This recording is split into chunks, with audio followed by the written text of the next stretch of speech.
So hello everyone. So now today we are going to start your last topic of trigonometric functions, that how to find the principal value and general solution.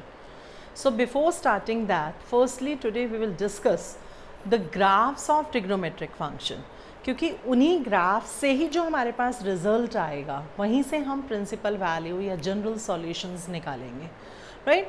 तो सबसे पहले हम graph discuss करेंगे, sign cos tan. तो sine x आपके पास का अगर हम ग्राफ देखना चाहें तो मैंने ऑलरेडी पहले यहाँ बनाया है, तो आई विल एक्सप्लेन इट कि अगर y आपके पास साइन एक्स है, आपको साइन एक्स का ग्राफ ड्रॉ करना है तो x की वैल्यूज़ हम डालते थे और y आता था। ट्रिग्नोमेट्रिक फंक्शन है तो हम नेचुरल सी बात है कि हम एंगल्स डालेंगे तभी हम वैल्यू मिलेगी। और मैंने यहाँ पर 30-30 का डिफरेंस लिया है ताकि हमें ग्राफ इजीली पता लग जाए कि कर्व कैसे जाती है। तो उसके लिए हमने क्या किया, अगर साइन x में x अगर 0 है तो साइन 0 इज़ 0, 30 तो साइन 30 इज़ हाफ, 60 तो साइन 60 √3/2, 90 है तो 1। अब 90 तक तो आपने टेबल लर्न की हुई है, लेकिन इसके आगे भी हम ऑलरेडी निकाल चुके हैं जिसमें हम कहते हैं 120। अब साइन 120 हमने कैसे निकाला था, 90 + 30 या 180 - 60 करके, तो उससे हमारे पास वैल्यू आई √3/2। 150 180 - 30 तो वैल्यू हमारे पास हाफ। सिमिलरली हमने अप टू 360 डिग्री तक वैल्यूज़ निकाली। Now we have to plot it that points on the graph. अगर x 0 है तो y भी 0, that means it starts from this point, origin, center, यहाँ से start हो रहा है ग्राफ। 30 अगर यहाँ पर 90 है तो ये 45 से इधर यहाँ आ जाएगा 30, यहाँ आ जाएगा आपके पास 60, ये बीच में 45 है तो 30 पर वैल्यू कितनी है, हाफ। ये 60 पर वैल्यू कितनी है, √3/2 दिस। और 90 पर वैल्यू दिस 1। सिमिलरली 120 पर, अब 120 पर वैल्यू क्या आ जाएगी, √3/2, फिर आ रही है हाफ, फिर आ रही है 0 वैल्यू। अब उसके बाद 210 पे नेगेटिव होनी शुरू हो गई, 210 पर वैल्यू क्या आ रही है, -हाफ, फिर आ रही है -√3/2, फिर आ रही है -1, फिर -√3/2 हाफ और 0। इसका मतलब जो आपके पास वैल्यू है, जो कर्व बन रही है, जो ग्राफ बन रहा है साइन एक्स का, that is starts from 0, origin से शुरू हो रहा है, व्हेन x 0 y 0, और ये कर्व ऐसे जा रही है। हमने 360 तक की वैल्यूज़ देखी तो आपके पास कर्व ऐसे जा रही है, इसका मतलब इसकी मैक्सिमम वैल्यू क्या है, 1, और मिनिमम वैल्यू क्या है, -1। ना 1 से बड़ी वैल्यू आ रही है, ना -1 से छोटी वैल्यू आ रही है। इसका मतलब जो साइन एक्स है वो लाई करेगा -1 से 1 में, राइट। तो इसका मतलब जो साइन एक्स की maximum value is 1 and minimum value is -1, जैसे हम डोमेन कहते हैं कि -90 से 90 कहें या -1 से 1 के बीच में हमेशा साइन एक्स की वैल्यू आएगी, दैट साइन एक्स की मैक्सिमम वैल्यू 1 और मिनिमम इज -1। इसका मतलब आगे की हम वैल्यूज़ जितनी भी निकालते जाएं तो ये कर्व ऐसे ही चलती जाएगी जिगजैग में, वेव की फॉर्म में। ऐसे ही अगर हम यहाँ बढ़ाएं, नेगेटिव एंगल लें तो ये कर्व ऐसे जाएगी, that means that curve is for sine x.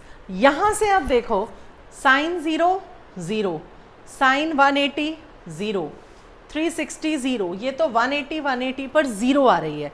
लेकिन अगर मैं बात करूँ हाफ की, हाफ वैल्यू कहाँ थी, 30 पे। इसके बाद हाफ कहाँ, -हाफ कहाँ आ रही है, 210 पे।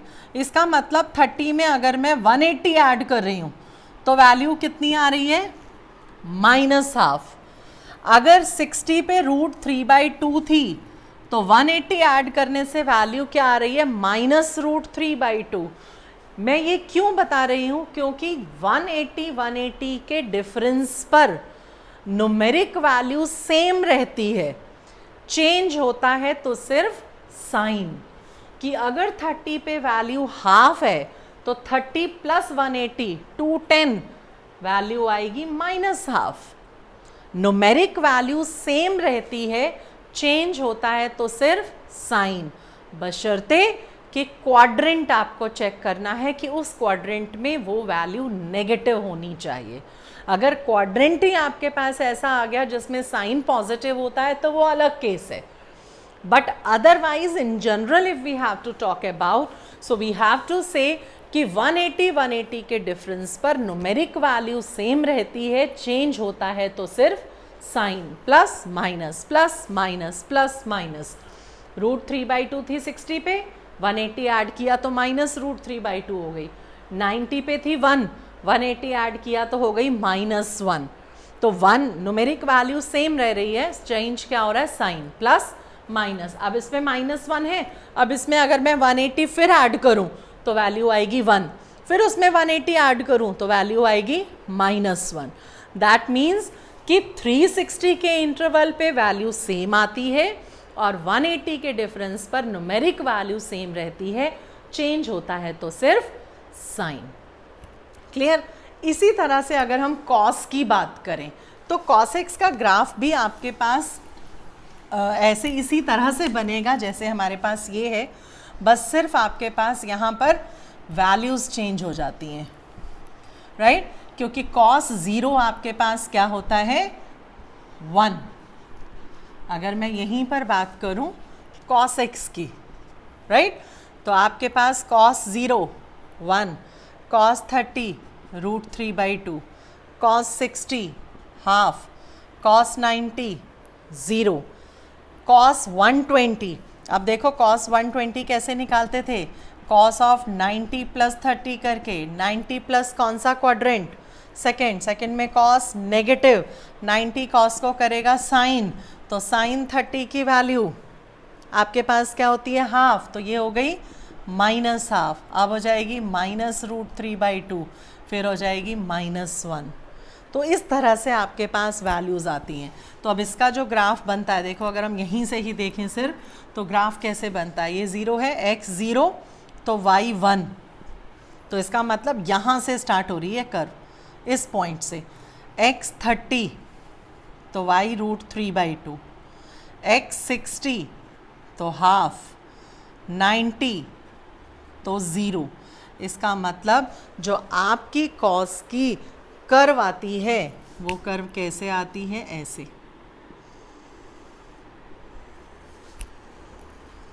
ऐसे जाती है, right?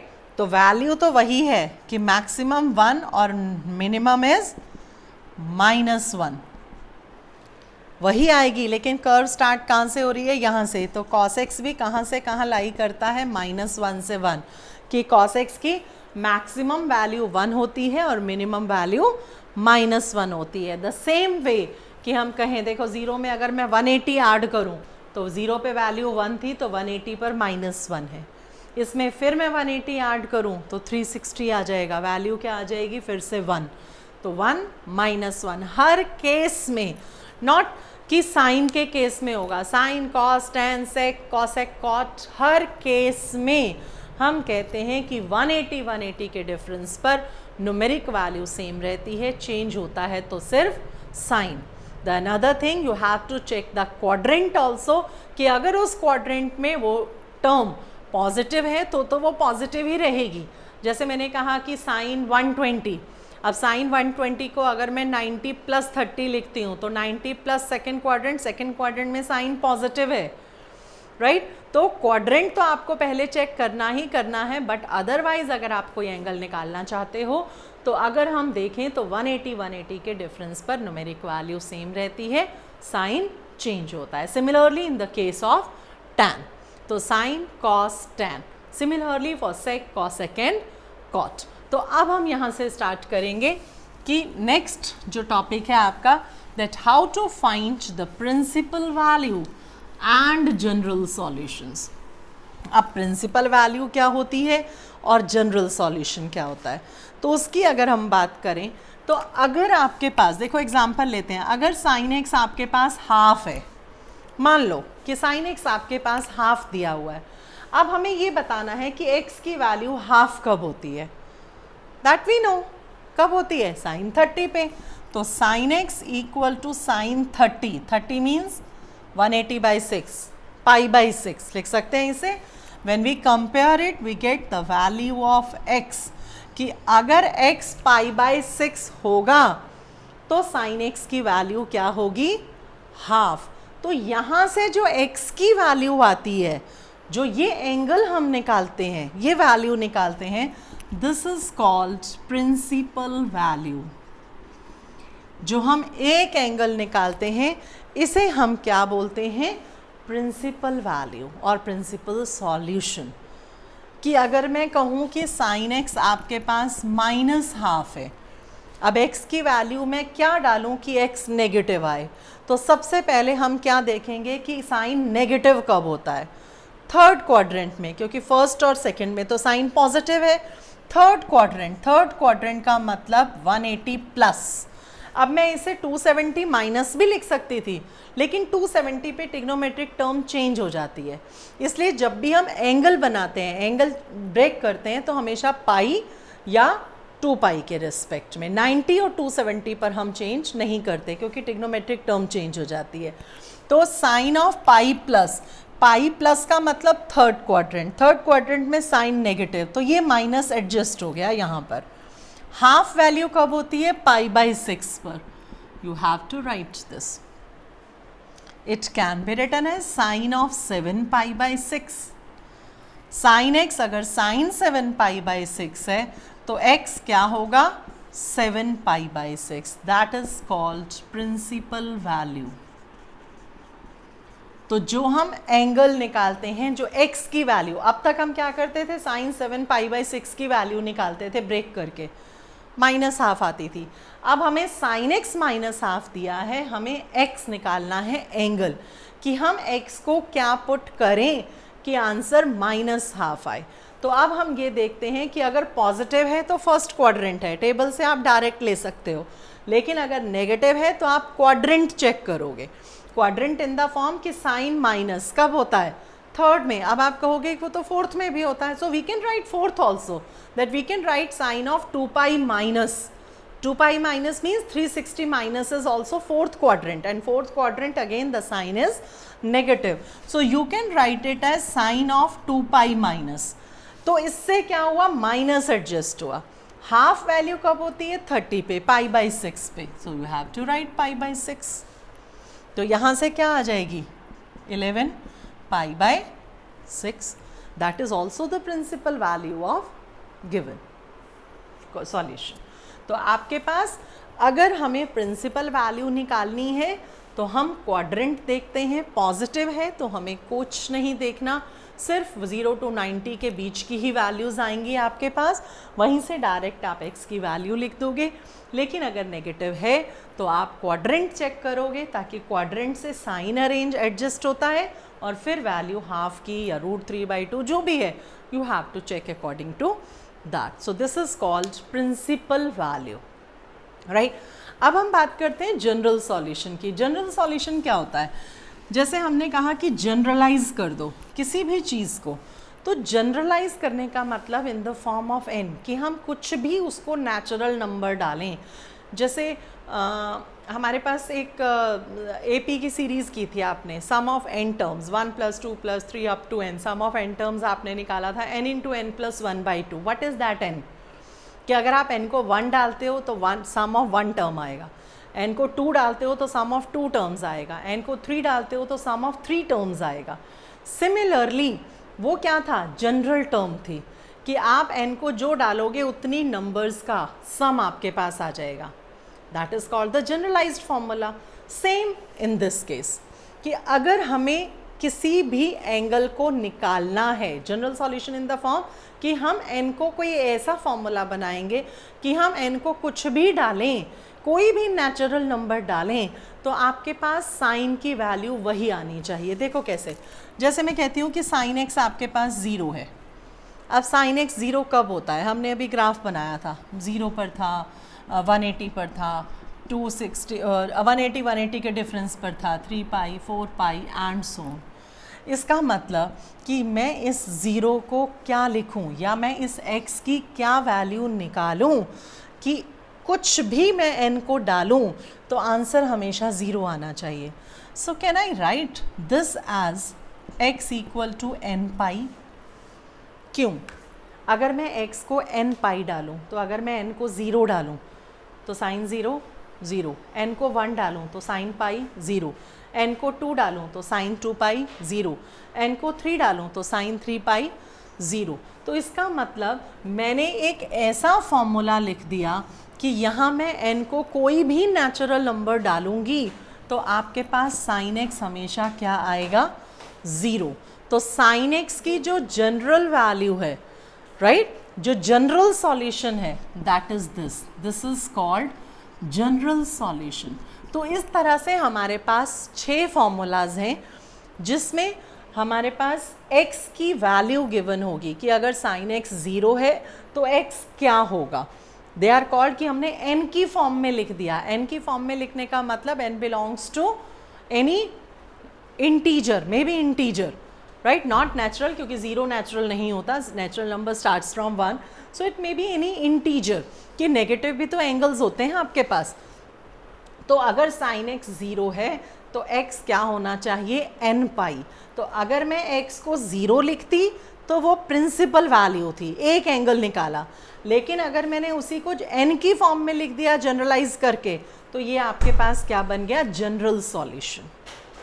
This is called general solution कि एक एंगल निकाल रहे हो तो वो प्रिंसिपल वैल्यू है, लेकिन अगर n की फॉर्म में निकाल रहे हो तो वो जनरल सॉल्यूशन है। तो इसके हमारे पास 6 फॉर्मूलाज दिए हैं, तो उन फॉर्मूलाज को हम देखेंगे और उन फॉर्मूलाज से हम क्वेश्चंस को आगे सॉल्व करेंगे।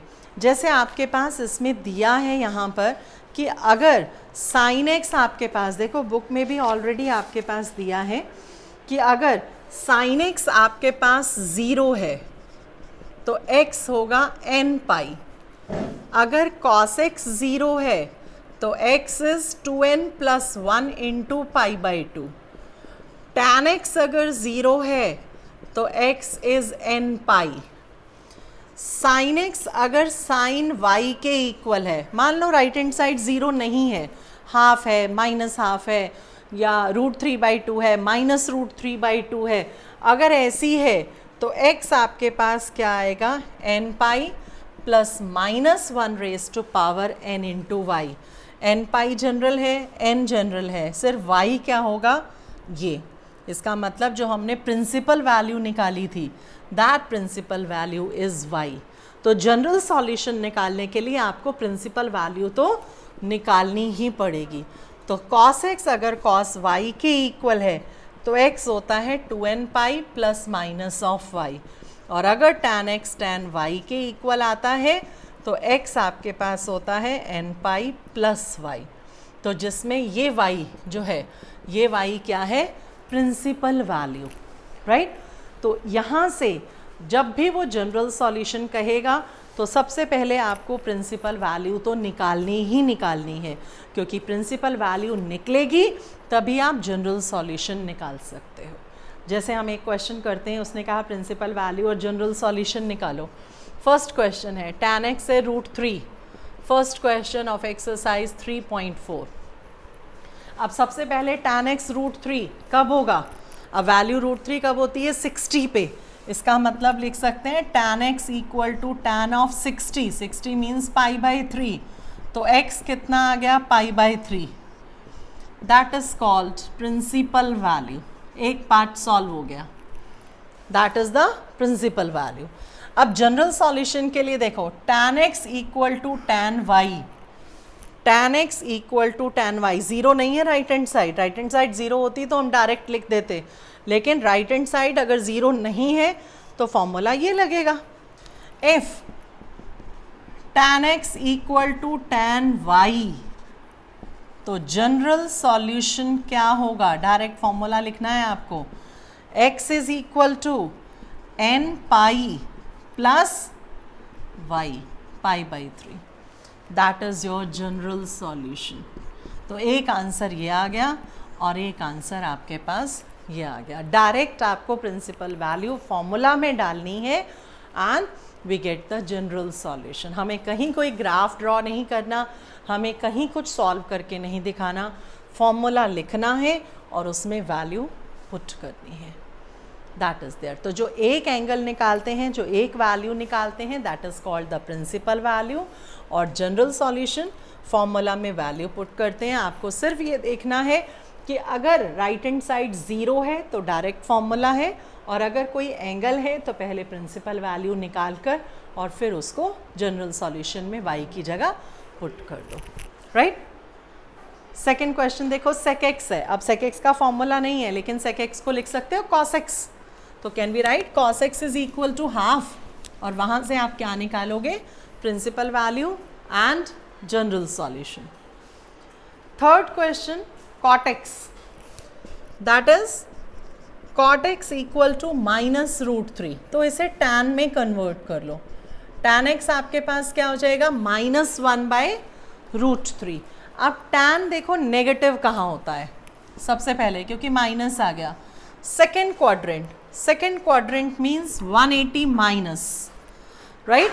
तो 180 माइनस इज सेकेंड क्वाड्रेंट में tan negative, pi minus sine adjust हो गया। 1/√3 वैल्यू tan के केस में कब होती है, 30 पे, दैट इज π/6। तो tan x आपके पास क्या आ गया, tan ऑफ 5π/6। तो x is equal to 5π/6, that is called principal value. एक part. Next is your general solution formula. अगर tan x tan y के इक्वल है तो x क्या होगा, n पाई प्लस y। तो अगर tan x tan 5π/5 के इक्वल है तो 5π/6 पुट कर दो, that is called general solution, right. Fourth भी यही है, sin x equal to -½ fifth to 9 questions in which you have to find the general solution. लेकिन अब इसमें वैल्यू गिवन नहीं है आपके पास, क्या गिवन है, ट्रिग्नोमेट्रिक टर्म्स। जैसे fifth question, this is cos 4x equal to cos 2x, आपके पास ये गिवन है। तो क्या करें, can we shift the term on left hand side, that is cos 4x minus cos 2x is 0. So cos A minus cos B, formula लगाएंगे, -2 sin A plus B by 2 sin A minus B by 2, क्या आ गया, 0। सो -2 वहाँ जाकर 0 हो जाएगा। Either sin 3x 0 और sin x 0। अगर sin x 0 है तो x क्या था, n पाई। कोई प्रिंसिपल वैल्यू निकालने की ज़रूरत नहीं है। अगर sin 3x 0 है, अब x का काम कौन कर रहा है, 3x, तो 3x क्या हो जाएगा, n pi. That means x is equal to n पाई/3। So these two are the answers. तो अब हमारे पास डायरेक्ट वैल्यू गिवन नहीं थी, 2 टर्म्स थी, तो हमने एक टर्म को लेफ्ट हैंड साइड पर शिफ्ट करके ट्रिग्नोमेट्रिक फॉर्मूला अप्लाई किया। Sixth question, that is cos 3x। अब मैं ये रब कर रही हूँ। Sixth question is cos 3x plus cos x minus cos 2x is 0। अब यहाँ से आपके पास 3 टर्म्स हैं, हम कौन सी 2 टर्म्स में फॉर्मूला अप्लाई करें। हम ऐसी 2 टर्म्स में फॉर्मूला अप्लाई करेंगे ताकि एक टर्म कॉमन आ जाए। जैसे cos a plus cos b का अगर मैं फॉर्मूला लगाऊं तो cos a plus cos b में क्या था, दोनों टर्म्स cos की थी, 2 cos a plus b by 2 cos a minus b by 2। Third term as it is, दोनों में से cos 2x कॉमन आ रहा है, we get 2 cos x minus 1 is 0। 2 factors आ गए, either cos 2x first factor 0 और second factor is 0। cos x 0, ये x का काम कर रहा है। अगर cos x 0 है तो x क्या था 2n plus 1 into pi by 2, तो x निकाल लो यहाँ से 2n plus 1 into pi by 4, एक आंसर आ गया। अगर यहाँ से देखें तो 2 cos x इक्वल टू 1, तो cos x is half. cos x half कब होगा, कौन से क्वाड्रेंट में होगा, फर्स्ट है 0 to 90, तो it can be written as cos of half. Half value कब होगी 60 पे, तो cos x equal to cos pi by 3, x आ गया pi by 3 and that is called principal value. हमने जनरल सॉल्यूशन निकालना है तो हमने फॉर्मूला किया था कि if cos x equal to cos y then x is equal to, general solution क्या था 2n pi plus minus of y, तो y क्या था दिस प्रिंसिपल वैल्यू, तो यहाँ से आपके पास x क्या आ जाएगा 2n pi plus minus of pi by 3, that is called general solution. तो ये थी आपके पास प्रिंसिपल वैल्यू, जो एक एंगल हमने निकाला and that is your general solution, right. और यहाँ से एक x की वैल्यू निकली, that is the general solution because right hand side is 0। Clear? दो क्वेश्चन रहते। नेक्स्ट देखो question number 7th।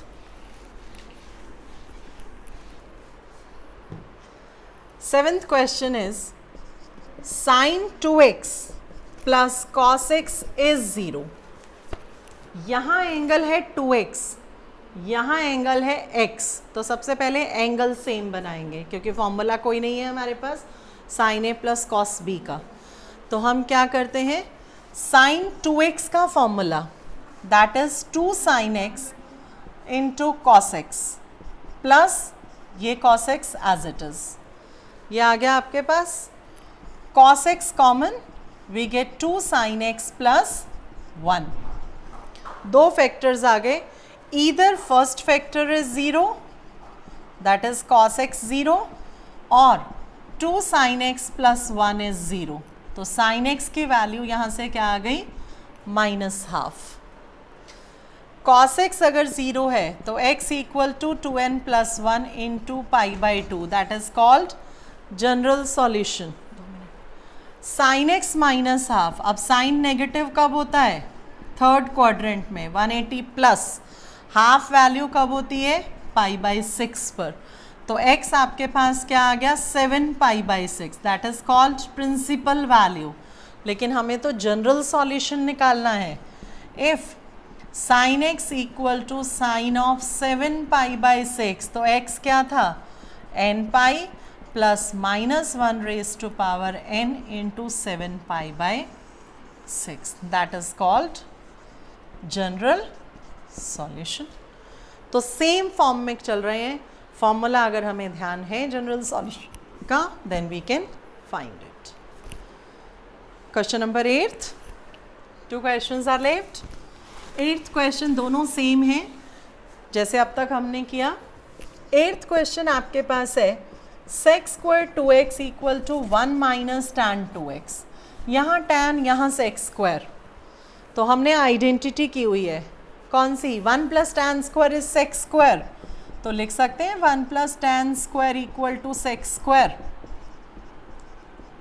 sec square को 1 plus tan square, angle 2x रहेगा, 1 से 1 गया, tan square 2x plus tan 2x is 0, tan 2x common आ रहा है, we get tan 2x plus 1 is 0, so either tan 2x 0 और tan 2x plus 1 0।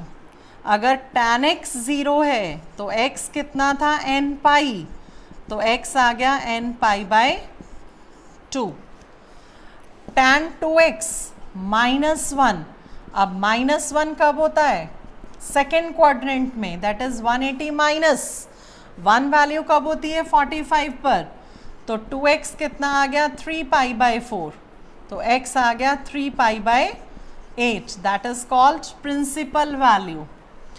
General solution हमने क्या कहा था, x is equal to n pi plus y. That is called general solution. Same way में चल रहा है हमारा, सिर्फ आइडेंटिटी लग रही है या trigonometric formula. Last question, question number 9th.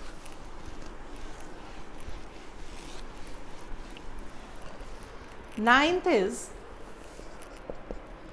sin x plus sin 3x plus sin 5x is 0.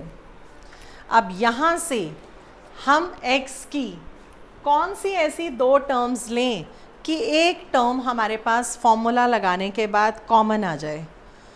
तो उसको देखने के लिए हम एंगल्स देखते हैं, x और 3x. एंगल्स में क्या था, x plus y by two, x minus y by two, 4x by two, 2x नहीं है, x minus 3x minus 2x by two, x नहीं है. अगर इन दोनों में देखें, x plus 5x, 6x, 6x by two, 3x ये है. इसका मतलब हम sin x और sin 5x को इकट्ठा करेंगे और sin 3x को लास्ट में लिखेंगे ताकि इन दोनों में फॉर्मूला लगा सकें. तो sin a plus sin b, formula क्या था आपके पास, 2 sin a plus b by 2 cos a minus b by 2, x minus 5x minus 4x by 2 is minus 2x plus sin 3x is 0. 2 sin 3x, सिर्फ sin 3x common आ रहा है, 2 cos 2x क्योंकि cos of minus x is cos x plus 1 is 0. फिर से दो factor आ गए, either sin 3x 0 और 2 cos 2x प्लस 1 इज 0. अगर sin x 0 है तो x क्या होगा, n पाई.